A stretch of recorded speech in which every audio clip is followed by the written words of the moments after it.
Great, thanks everyone. Welcome to our next session. This is our virtual Avitourism training series, and we are on session 4 of 10.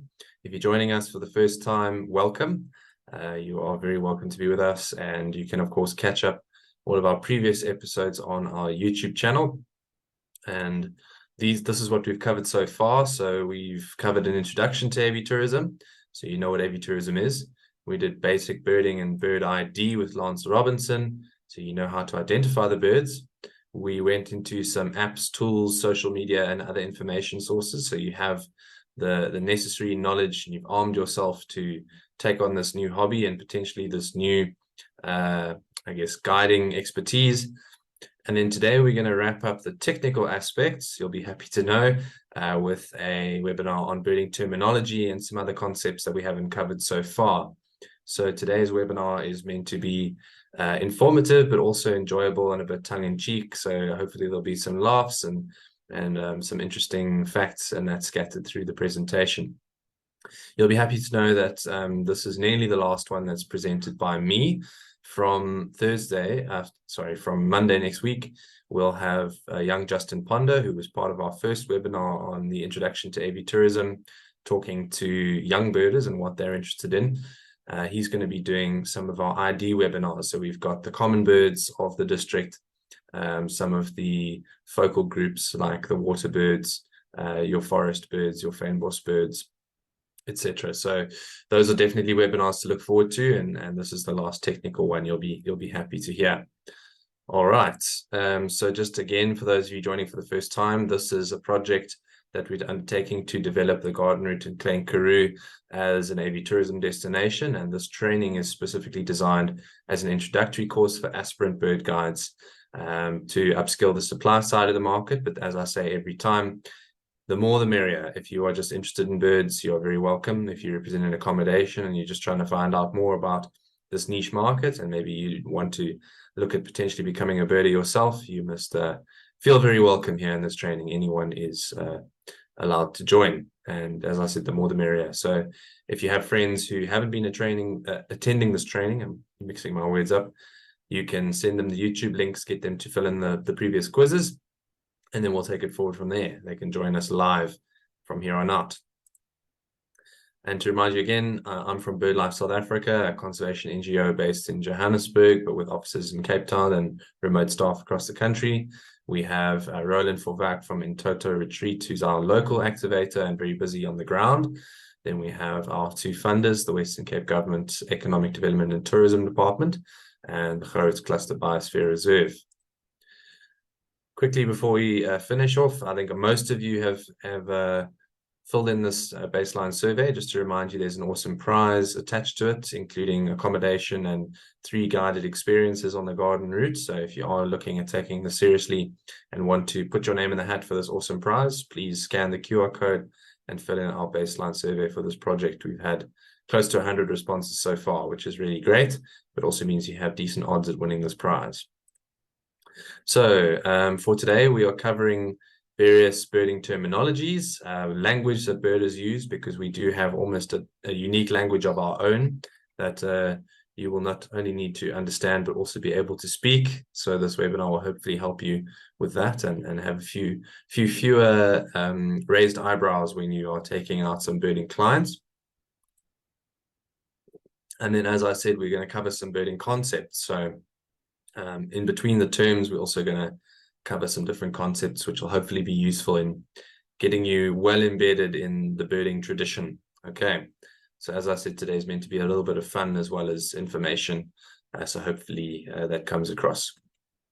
So let's get straight into the terminology then. So I've put for each of these terms, there's the term spelled out and then a definition and usually a usage as well. To start off with, I've been talking a lot about birders, and this is a word that not everyone is familiar with. Everyone knows what a bird watcher is, but there is a distinction in the birding parlance between bird watchers and birders, and it's basically a level of engagement, I guess. I have a very good friend, Ted Marais, who's a professional guide, and he says he's a birder because sometimes he also likes to listen to birds, not just watch them.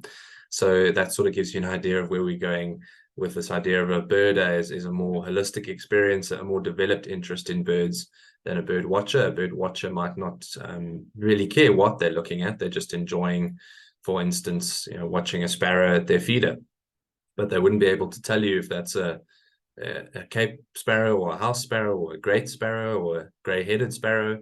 And they're not interested in that. They're just appreciating the bird for what it is. It's mosi. So that's a bird watcher, and a birder is someone who I think all of you will probably qualify as birders now, if you weren't already, someone with a developed interest. And that is a spectrum as well, from being interested in just what exactly is that bird, right, to full-blown obsessive international listing, dedicating your life to the pursuit of birds. So there's a whole long spectrum there. Then within birders, there are different types of birders, and we're going to get into that in a second. Two of them are listers and twitchers. So a lister is anyone who keeps a list of the birds they have seen. Very self-explanatory.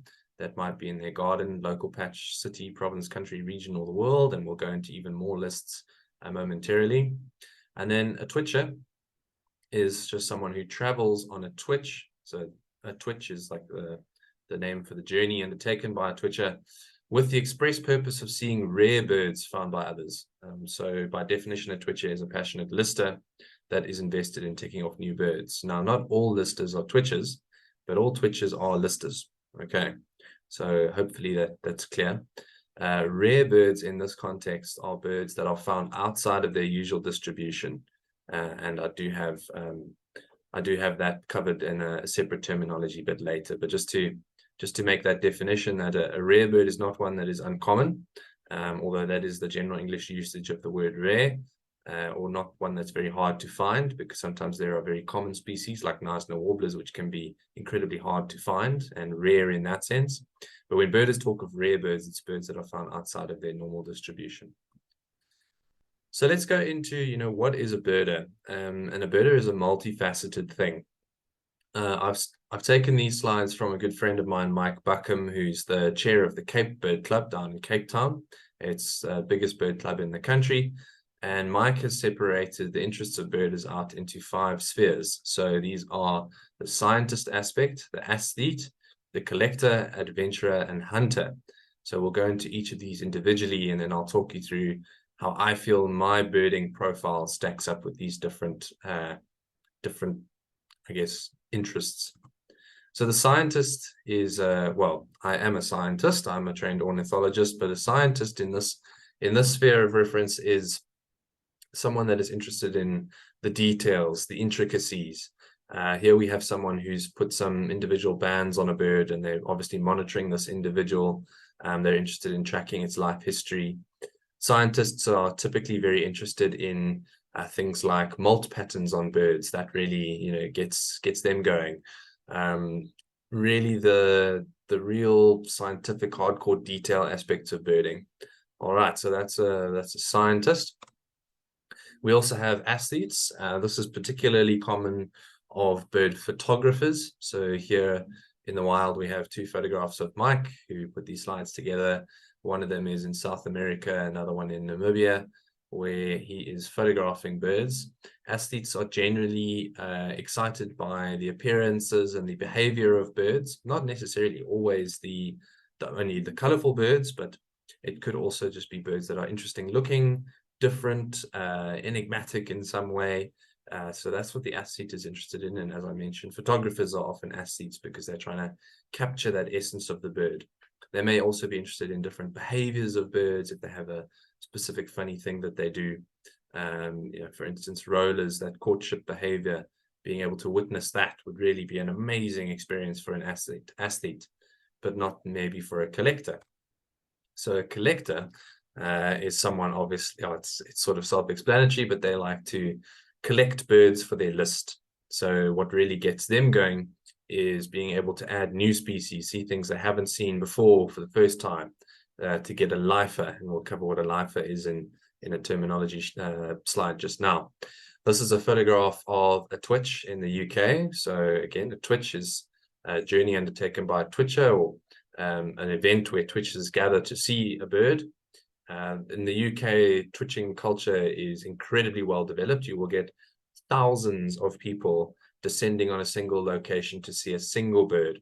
For example, if an American bird is blown over to the UK and gets found in an accessible area, people will drop absolutely everything, rock up to this area and be in these huge crowds like you see here, sometimes hundreds, sometimes thousands of people, depending on how rare that bird is.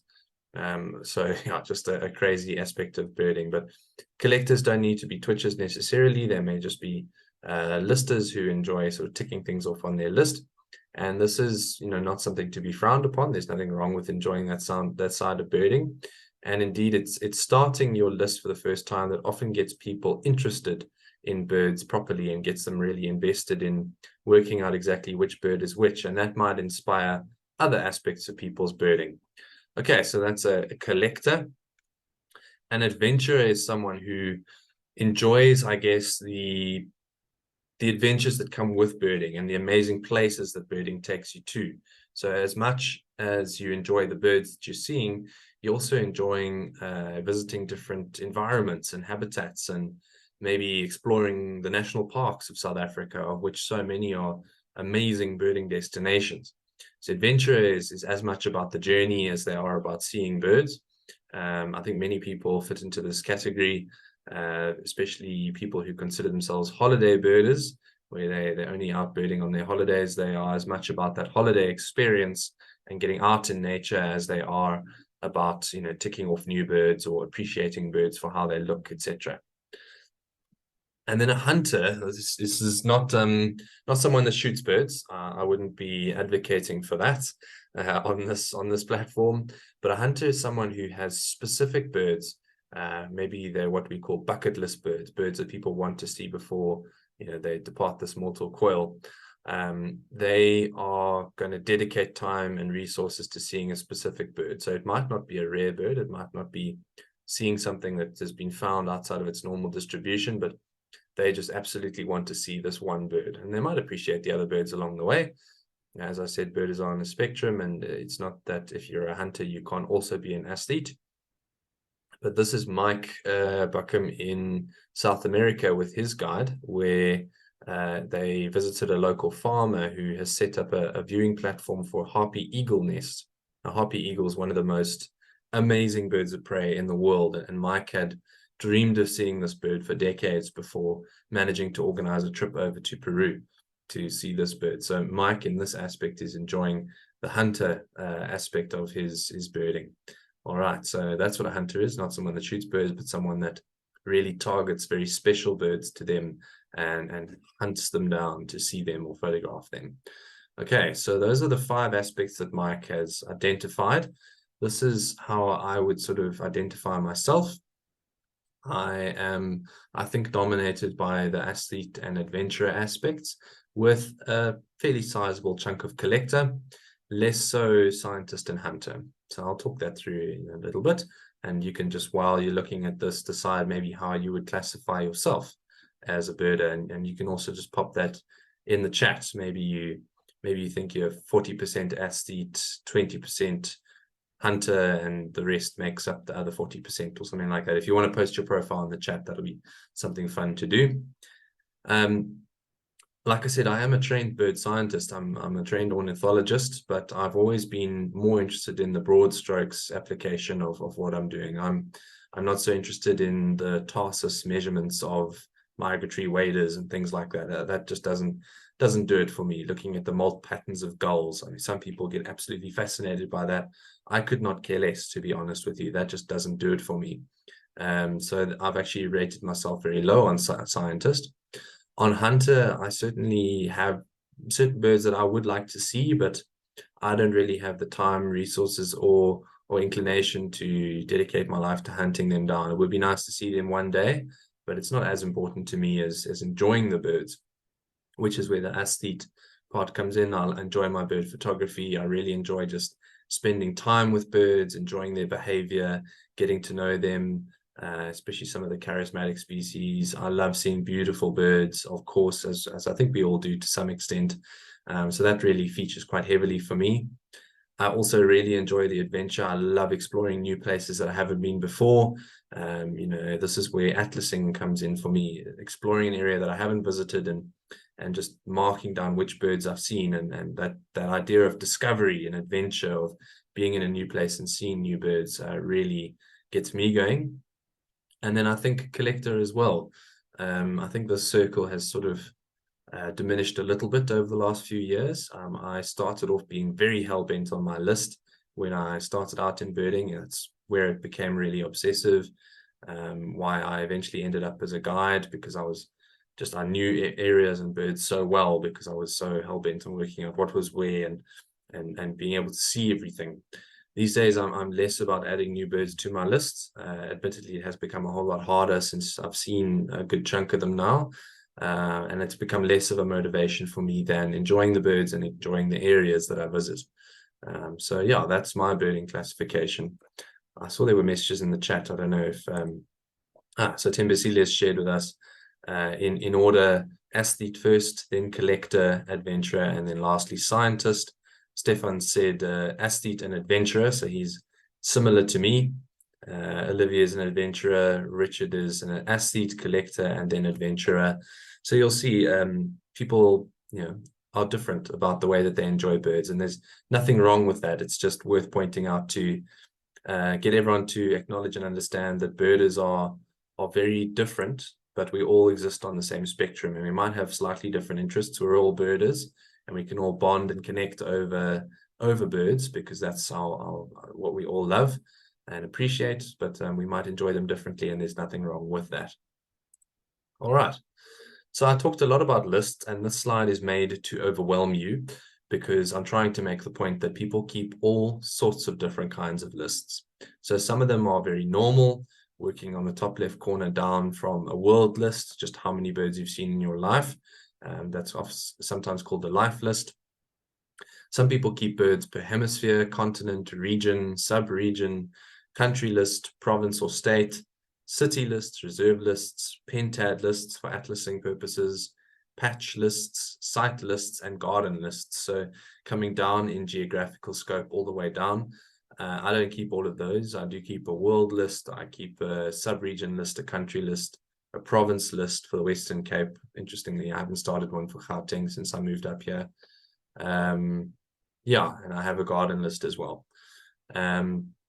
Then it can, apart from geography, it can also vary in time. So some people keep an all-time list, a year list, which I quite enjoy, a monthly list, a trip list, a day list. So you know, trip list might be over your holiday, how many birds did I see when I went to Kruger? So a day list would be every day, how many birds did I see that day, which is getting to obsessive levels, but anyway. Then there are different criteria that people have for what constitutes their list. So some people have to see the birds to put it on their list. Some people will include birds that they've only heard, and this is the South Africa Listers Club makes provision for that. Some people go to the extreme that they only include birds that they have photographed. So they have to get a photograph of the bird before they add it to their list, which again, I think is moving towards the obsessive part of the spectrum. For me, if I've seen it with my eyes, that's enough. And if I've heard it, I'll put it on my list, but I would like to see the bird one day. And then there's even a system of platinum, gold, and silver birds that a couple of friends of mine have instituted, where a bird you've only ever seen once is a lifer, or that you've never seen before and that you see is a lifer. If you've seen it once and you see it again, it becomes a platinum bird. If you've seen it before and this is your third sighting of it, it becomes a gold bird, then a silver bird, and then it drops off the rating system. So people have, you know, entire Excel spreadsheets working all of this stuff out. So it's just something fun to share with you. Then there are the niche lists, and some of these are just ridiculous. I have friends that keep all these different lists. So SABAP 2 lists, so the Atlas project, how many birds have they recorded for the Atlas project? How many birds have they recorded while they're driving? How many birds at driving at more than 100 kilometers per hour? Birds that they've seen while they're park running, birds that they've seen while they're on the loo, so a bathroom list, a number 2 list specifically, or a more general bathroom list. I have a friend that keeps both birds they've seen while they're naked and birds they've seen while they're in their dreams.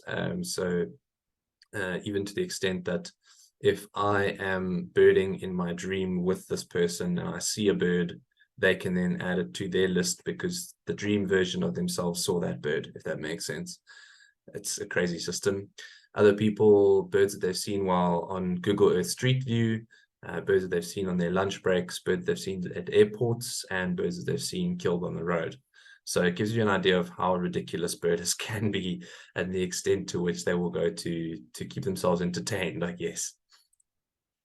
So back to some of the terminology. So this is an interesting differentiation here between the noun and verb versions of bird. So a bird is, a feathered animal, usually also flies, but not always. Thinking of penguins and ostriches here. And the usage is, hey, look at that awesome bird. And then to bird is the verb, to look for birds or to go birding. So the usage is, I haven't seen you here before. Do you bird here often? So just to be aware that you can use it as a verb. Then a rare bird. So this is a species, as I said earlier, found outside of its known distribution, known to frequently induce acute anxiety and adrenaline rushes in fanatical twitches. So the usage of this would be the vagrant African hobby in the garden route is a proper rare bird. And then, so there has been a sighting of what's been photographed, and people think it's probably an African hobby, which would be a first time ever recorded in the Western Cape, as far as I'm aware.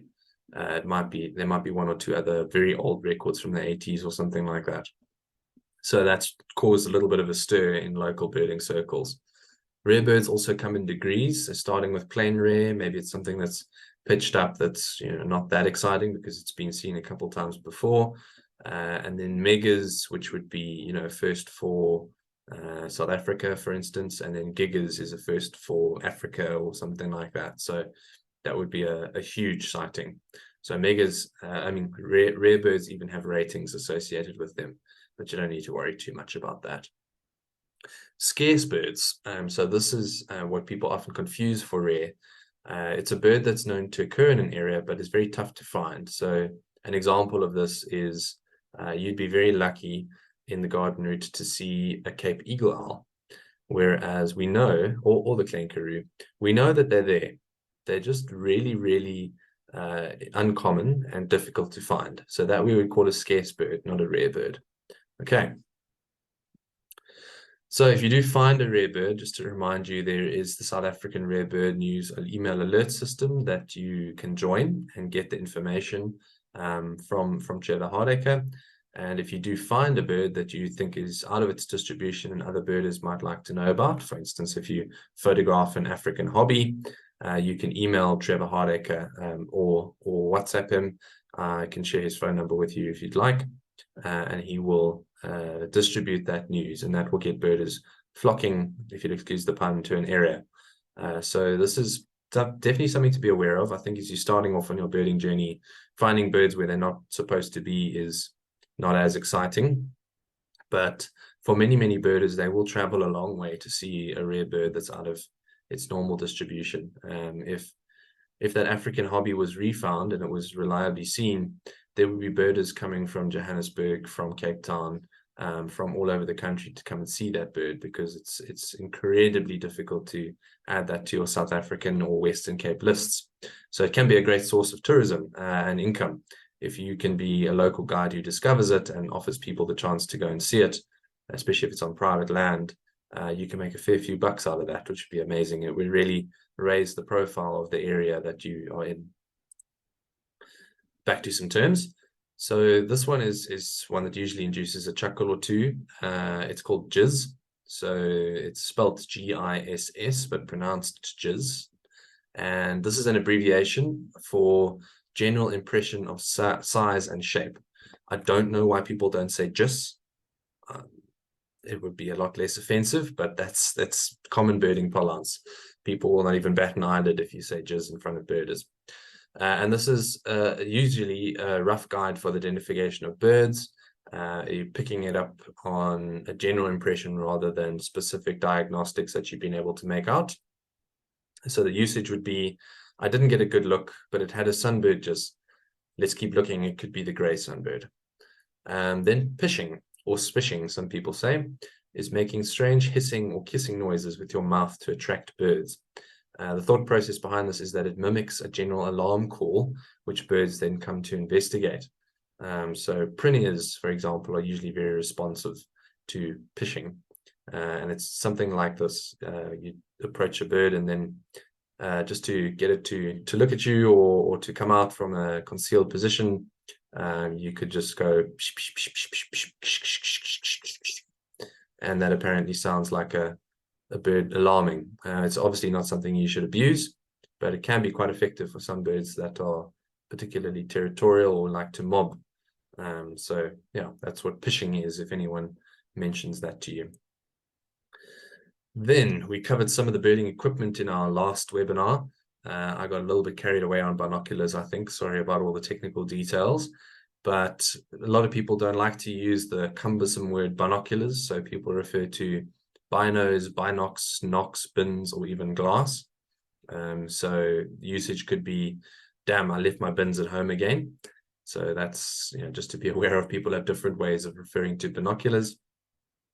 Then scope can also be a noun or a verb. So a scope is a spotting scope or telescope that's used to see birds particularly far away.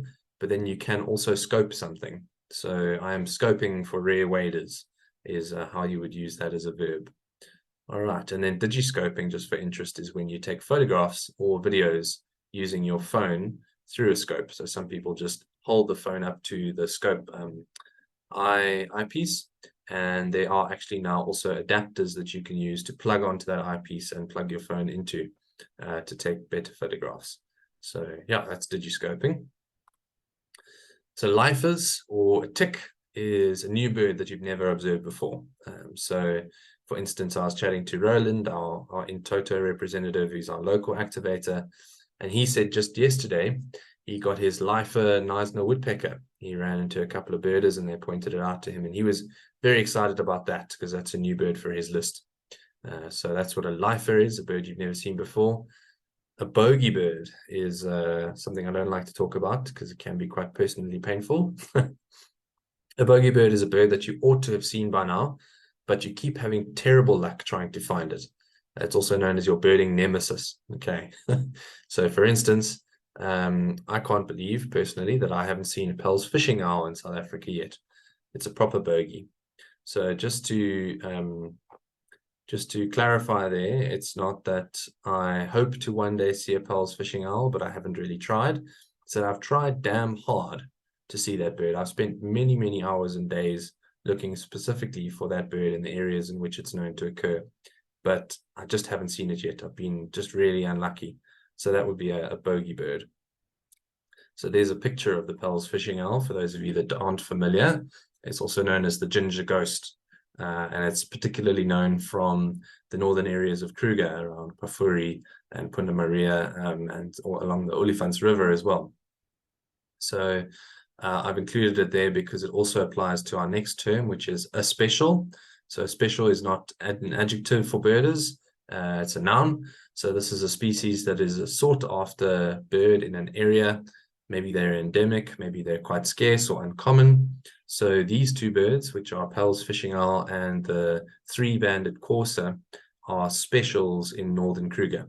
So that's how you would use that. All right. You could also say the Klein Karoo is full of specials. Just look at all the larks. So it's a bird that you are really hoping to see in a specific area because maybe it's the best area for that bird, or it's restricted to that area, or it's particularly uncommon elsewhere. All right. So that's when people talk about what are the specials, that's what they mean. So some of the specials of the garden route could be the Neisner warbler, Neisner turako, and the, what's the other Neisner? Why am I forgetting? And the woodpecker. Whereas specials of the Klein Karoo could be something like Karoo lark, Karoo long-billed lark, Karoo aeromomola. All right, so just to give you an idea. It's not to say that they are restricted to that area necessarily, just that it's a good area to see them. All right, splits and lumps, we're getting a bit technical again. When a species' taxonomy is revised, so that's, its scientific relatedness to other species, it's either made into 2 or more species from what was understood to only be one, or it's put together from multiple species into one species. So a split would be where a bird which we thought was one species turns out is actually 3 different species that are then separated out, so that would be split. And then there are examples where birds are lumped, where they're taken 2 or more species and put them back into one because maybe genetics has said they're not different enough to be considered different species. An armchair tick is related to that. So that is, for example, when a split results in your life list increasing. So you can anticipate future armchair ticks by hunting down subspecies that might be split off in future. This is really getting to obsessive levels, and that is called an insurance tick. So, for example, when I was up in Kunene in northern Namibia, we saw the subspecies of Bennett's woodpecker, which is particularly different and quite disconnected from the other populations of Bennett's woodpecker. And there's a good chance that that is actually a different species, just no one's done the genetic work. So we did an insurance tick of that bird. We made sure we saw it, and hoping that one day it'll be elevated to a full species and I will get that on my list. So that's an example of how that works. So here are 2 species. One of them is found in the garden route along the coastal area. They are called Cameropteras, and they used to be called bleating warblers until their name changed. Now they're Cameropteras. It's a very complicated name. And on the left-hand side is the grey-backed Cameroptera. As you'll see, this is from the very sort of northeast part of the country, in particularly the drier areas, and in sort of central and north Kruger. And then you have the green-backed Cameroptera, which is a much more sort of coastal species, going into the southern Kruger Park and becoming more scarce the further north you go. And there is a zone where these 2 species do coincide. And there is a strong possibility that in an upcoming revision of the taxonomy, that these 2 will be lumped back together, so that they were one species at a time. They were then separated out, but apparently there is new genetic information that says that these might actually just be 2 subspecies, where one has evolved the greyback and one has evolved the greenback, but they are not necessarily different species. They just look slightly different. So this is an example of a potential lump coming our way, which will mean that my life list will go down by 1, unfortunately. And this is another example which is relevant to the garden route, is the Cape long-billed lark and the Agulhas long-billed lark. So the Agulhas long-billed lark can be found from Mossel Bay westwards, roughly. And that's on the right-hand side. You can see its distribution there is very much along that coastal plain of the Overberg towards the garden route. Incidentally, this is the Western Cape's only endemic species, so the only species that is found exclusively in the province. Other birds, like, for instance, your sugarbirds, are found further into the Eastern Cape, so they don't count as Western Cape endemics, but this is a pure Western Cape endemic. And we're likely to lose it, unfortunately, because the latest lark genetics says that it's the same species as the Cape long-billed lark, which you can see on the left-hand side is found up the west coast of South Africa. And I think there might be 1 or 2 records in Namibia, but that's not enough to disqualify it as an South African endemic. But unfortunately, it will mean that we will lose our Western Cape endemics. And you can see there's a bit of a disjunct between the populations. The birds also look slightly different. I mean, those of you who haven't delved into larks before might disagree with me that those 2 pictures are of different species. You can see the Agulhas long-billed lark is a bit more rufous in its tone. It has slightly different streaked markings. They're blotchier than the Cape long-billed lark. The white eyebrow or supercilium is much more pronounced on the Agulhas long-billed lark on the right-hand side. The Cape long-billed lark has a longer, more curved bill, but these are really small differences. And with the rise of genetics, that is usually the final decision maker, is, are they genetically different enough to be considered different species, and apparently the latest genetics says no, which is unfortunate, I think. All right, back to some terms. So to twitch a bird, a verb, is to attempt to see a rare bird found by another birder. So for example, I'm hoping to twitch the next Egyptian vulture that turns up in South Africa. I would love to see one. A twitch can also be a noun. So that's a trip to see a rare bird. So are you going to join the twitch for the dark-capped bulbuls in Mossel Bay? So I with some friends once, did travel from Cape Town to Mossel Bay just to see dark-capped bulbuls, because it was the first ever record for the Western Cape, and we wanted to put it on our Western Cape lists. So a few of us got together and had a day out, which was quite good fun, but a little bit ridiculous. So that is a twitch, a noun. And then the adjective is twitchable. So is it a bird that is likely to be seen if it is twitched? For example, white-throated bee-eaters are just absolutely infamous for being untwitchable, until there was one sighting in Ritrefia last year where the birds did stick around for a while. But until then, they were seen and then they were off and no one ever saw them again. So that's a pretty niche bit of vocab for you. Playback. So what is playback? Playback is playing the recording of a bird to attract it. We say use with moderation or not at all. I think the general ethics these days is to avoid using playback or playing tape. It used to be that people took tape recorders out into the field with them and actually played it off old tapes. This is probably talking in the 90s now, before we could play it off our phones and things like that. And then there's also an associated term called played out or taped out, which is when playback has been used and abused so often that a bird becomes desensitized and stops reacting or just completely disappears from an area. So for example, cinnamon-breasted warblers are a very difficult species to see, and in an area of the Tankwa Karoo, there were reliable birds, but people, when they came there, blasted their call through little Bluetooth speakers at them to try and get them to respond so they could see them rather than just being patient. And unfortunately, those birds have now stopped responding to the calls, and I think have actually even moved out of the area because they've been so abused by birders playing the calls at them. All right, so that's what played out and playback is. Gen is information shared on a bird sighting relating to location, time, behavior, habitat. So for instance, I'm going to be moving up to Johannesburg. Does anyone have recent gen for me on the yellow-throated sandgrass at Pilansberg? So that's just information on birds that are seen, is called gen. To suppress a bird is to find a good bird, but then not share the information. So an example of this is there have been several suppressed records of red-rumped swallow in Zimbabwe because the local guides don't want an influx of birders onto their properties.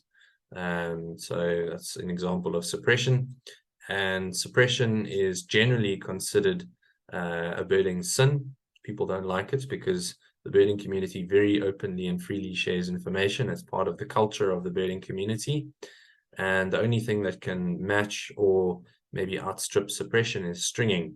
So stringing is another word which means making up a sighting, so putting out fake news about a sighting, saying, oh, I've seen this ridiculous bird in an area, and with no evidence, no backup, and often these are actually fake claims.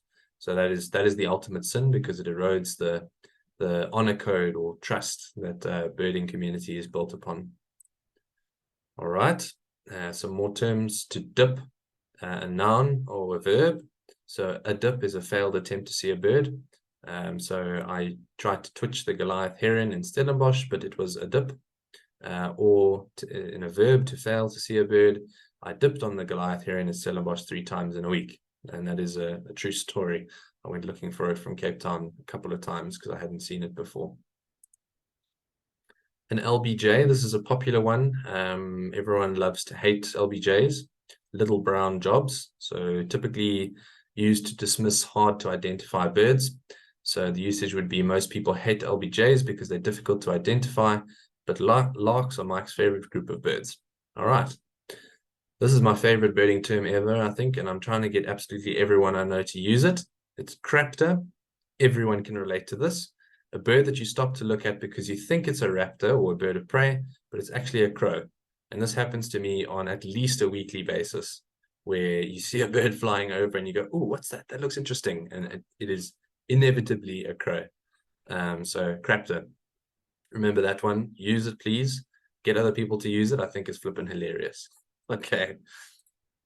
What's a plastic bird? A plastic bird is a domesticated or kept bird that should not be considered tickable. So, for example, if you're in Oudtshoorn and you tick off ostriches for your list on an ostrich farm, that is just despicable behavior. So get a bird that is wild and existing naturally, rather to tick off on your list. An escapee is a bird that's escaped from a private collection and is now flying free. These are not tickable. They're often sources of claimed rarities, especially waterfowl like ducks and bright, colorful birds like turacos. So, for instance, if someone saw a mandarin duck in George, then it must be an escapee. There's no way that that arrived here on its own steam. All right, pelagics. So this is something that was in the baseline survey and I think has been a bit misunderstood by people, but a pelagic is a noun or an adjective. In a noun sense, it's a boat trip offshore to see seabirds. So Cape Town and Durban are the major ones, but there are also pelagics now heading out of Mossel Bay and Knysna, which is really, really exciting. And they've turned up some great birds on those trips. It's also used as an adjective to differentiate on offshore from coastal seabirds. So a penguin would be a coastal seabird, an albatross would be a pelagic seabird, and it just means birds that are found offshore, generally off the continental shelf. Okay, so the usage would be a cloud of tube noses behind a trawler during a pelagic is a true spectacle, and I'll show you a photograph just now. A big day or a big year, many people are familiar with this, but it's an attempt to see as many species, usually in a predefined area, in a specified amount of time. So, for example, the Widows family set a new record for a South African big year in 2022, and they saw 702 species in a year within the bounds of South Africa. So this is an example on the left of a pelagic. So this is a fishing boat. It looks like, to me, a trawler, not a longliner. And this is an example of just how many birds can gather behind one of these fishing vessels. So if you can take a day trip out to go and try and find one of these fishing vessels and catch it at the right time when they're bringing up or setting their lines or their nets, you can get these incredible agglomerations of seabirds. There's quite a few different species in this photograph here. I can see this is a shy albatross. These are pintado or Cape petrels. I'm seeing, looks like a sooty shearwater maybe up here. There's white-chinned petrels. This one of the dark bird, the white beak. See if I can see anything else here. This is a sooty shearwater here. This is a Cape gannet on the bottom here with a yellow head you can just make out. So there's another one up here in the sky with the all white back and wings and the black tips. So yeah, you just get an idea of just the diversity and sheer number of birds on these pelagic trips. And then this is the beautiful Widows family that set the South African birding record in 2022 for a big year. They dedicated a year of their lives. They took off working for a year. Well, that's not entirely true. They worked here and there to keep funds going, but they had their young family and taught them a whole lot about birds and birding along the way. So amazing to set a new birding big year record with 2 young kids in tow. So do go follow them on social media. I think they're called Our Birding Family or something like that on Instagram. Well worth giving them a follow. They do some fantastic content on birding, particularly with young families and kids. All right, some more fun ones. So warbler neck. This is when you spend too much time looking upwards and your neck gets sore. This is borrowed from American birding parlance, where warblers are typically up in the top of tree canopies. So in the garden route context, you can get proper warbler neck trying to see a blue-mantled crested flycatcher by just doing this for extended periods. It really does wear you down. And who said you don't have to be fit to be a birder, right? And then scope eye, an affliction of sore eyes and dizziness induced by long sessions staring down a scope or binoculars. So, for example, I was sea watching at Mossel Bay, but couldn't stay for long because of the scope eye. I got a headache. All right, so those are some afflictions that might wait for you if you're a birder.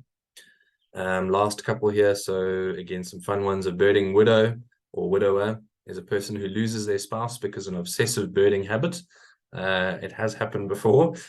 Can create some tensions if you start to neglect your significant other in the pursuit of birds. So the usage would be, I can't afford to have a birding widow. How will I afford the twitches with all the alimony? And a pink ticket. So for example, it's permission granted by a non-birding partner to join a birding trip. It usually involves begging, pleading, bribery, and desperate promises, or in extreme cases, jewelry. So the usage would be, okay, let's do the birding big day this year. My wife's given me a pink ticket. Okay.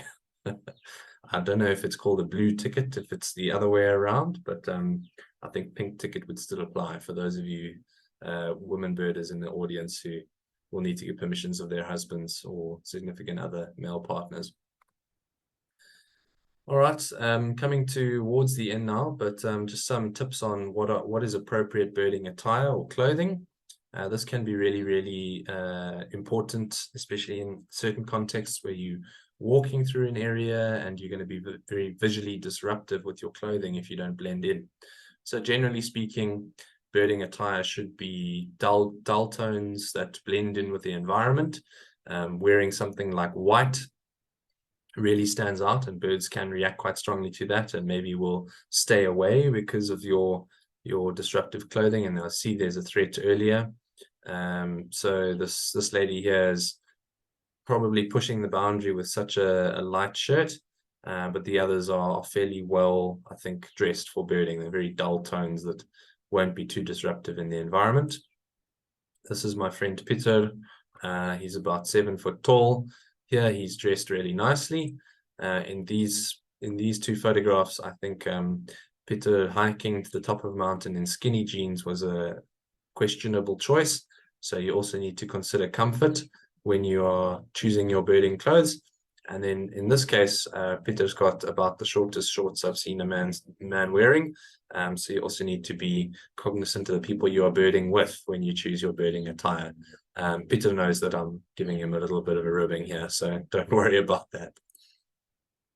Lastly, I just want to spend some time on bird ringing. So what is bird ringing? It's basically putting rings on birds' legs. It's a very well-established practice. It's been incredibly useful in scientific terms.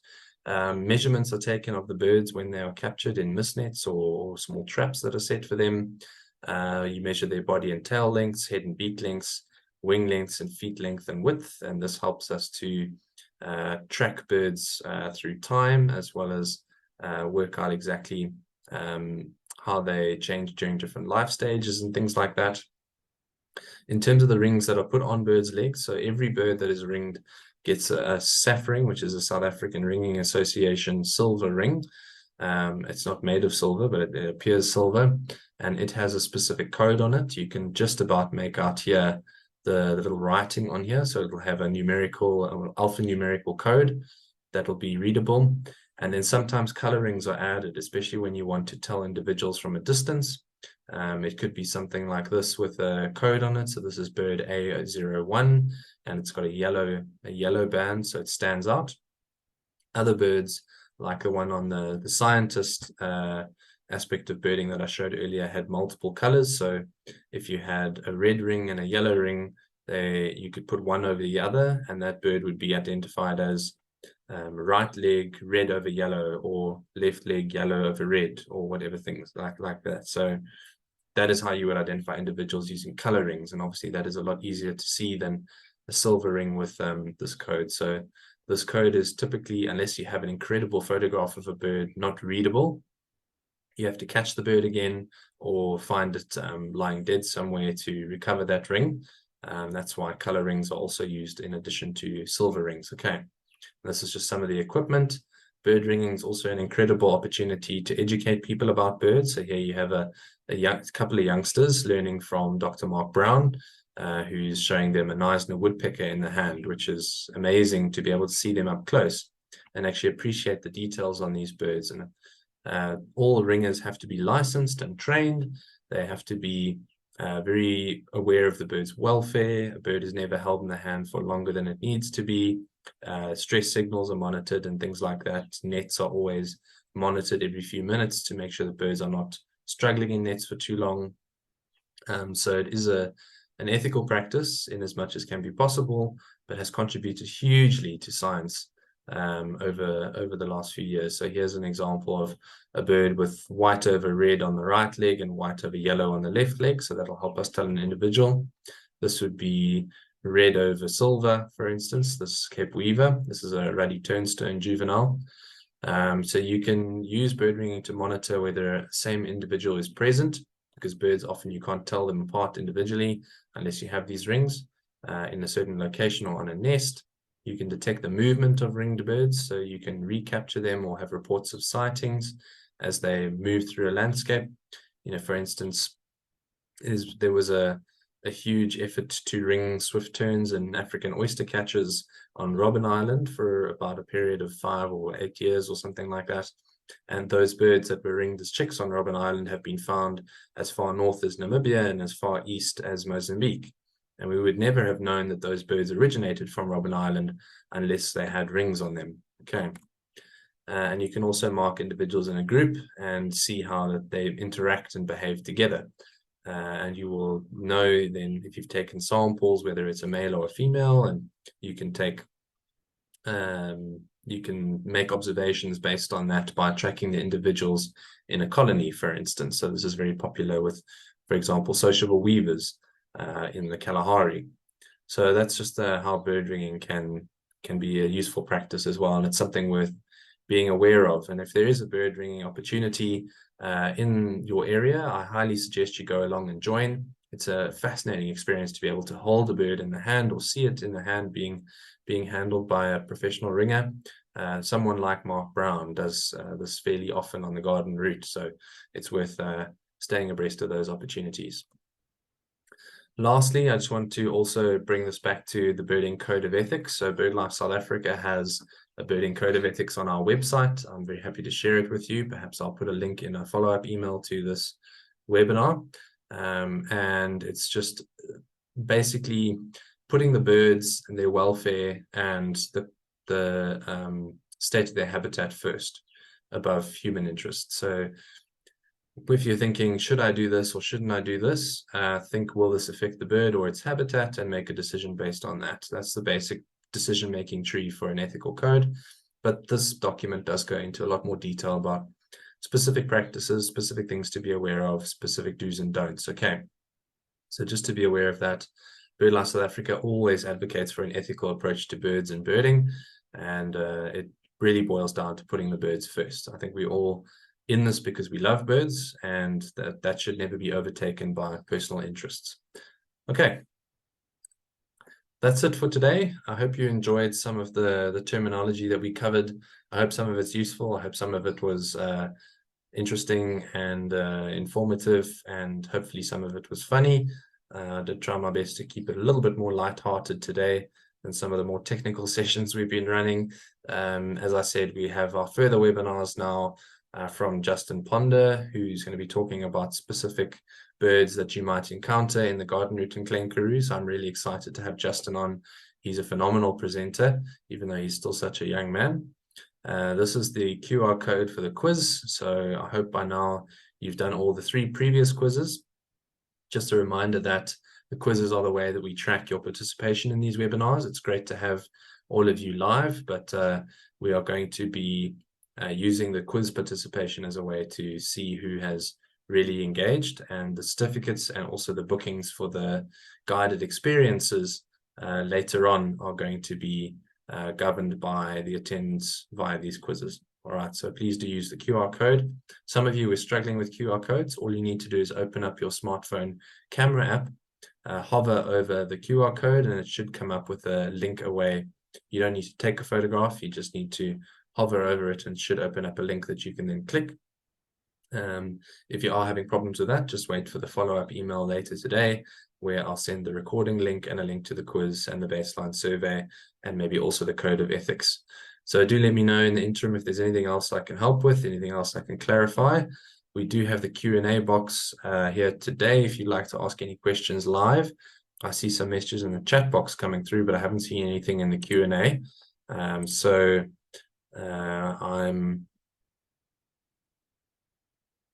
Jenny's asked, do birders have the ability to laugh at themselves? Well, I hope I've shown today that I can laugh at myself a little bit and say how ridiculous it is that I drove from Cape Town to Mossel Bay to see a bulbul, for instance. Some birders laugh at themselves easier than others. We're all people at the end of the day. But yeah, I think we can laugh at ourselves a little bit. All right, I'm not seeing any questions in the Q&A box, so I think I'm going to draw it to a close there. We've pretty much taken up the full hour anyway. Thanks for participating. To those of you who put your birding profiles in the chat box, that was really fun to see the mix of people we have here today. I hope you enjoyed it. I hope you found it informative, and I hope to see you at session 5 very soon. Thanks, everyone. Have a great day.